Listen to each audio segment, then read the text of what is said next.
Now I would like to talk about neck mobility. When it comes to neck mobility, it's a very special topic to me because the neck muscles are very hard to correct. The neck muscles take so much stress in our daily activities because we do a lot of things looking down, and then we're driving forward, we're looking at our computers, we're using our telephones looking down, that these muscles have become so rigid and so displaced. So a lot of times people's necks are very far forward and these muscles are very stiff. The first movement that's missing in most people's necks is retraction. Because when your neck is forward like this, you don't know how to pull it back this way. So that's the first part of mobility that I want you to work on is retraction. So retraction is basically pulling your head back as if your head were on a table. Let's say your head was separate from your body and you slid it back. That's retraction. So what I want you to do is to just stick your chin out this way and then pull the chin back in.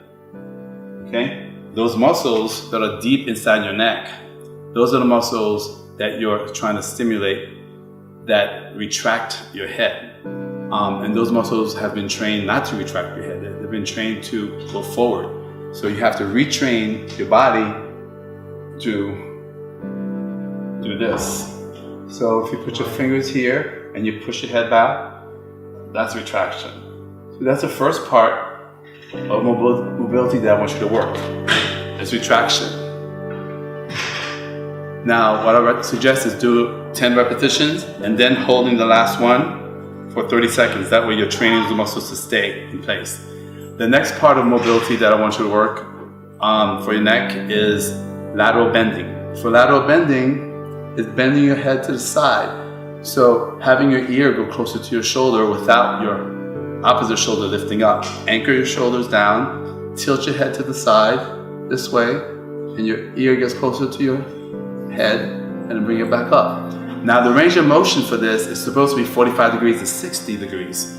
A lot of times, many people can't even get 45 degrees. So this is lateral motion here. Try to relax the jaw, and you let your jaw fall down. I like to close my eyes and relax so that my jaw muscles aren't pulling my neck down, and I move my neck side like this. So do 10 repetitions and then hold the last one for 30 seconds and repeat the same on the other side.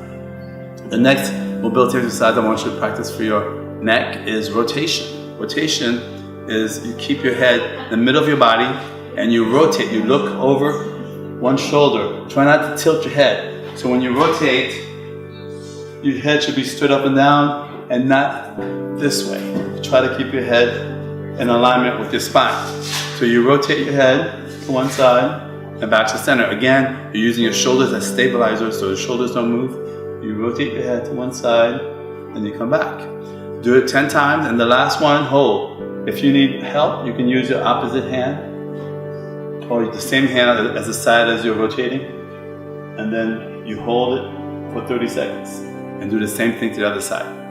And then the last one that I want you to do is flexion and extension. Flexion and extension. Now, flexion and extension is usually not the movement that most people are missing, but this is something you still have to practice if your neck is restricted, okay? So flexion, you should be able to go all the way down, chin touching your chest, and extension all the way back. You can let your jaw fall loose when you go back. Okay, after you do 10, you hold the flexion for 30 seconds. You could use your fingers to get a little bit more of a stretch. And then you can hold it in this direction for 30 seconds as well. And keep your jaw loose so that these muscles are not so tight. And then bring your head up. So that's mobility for your neck.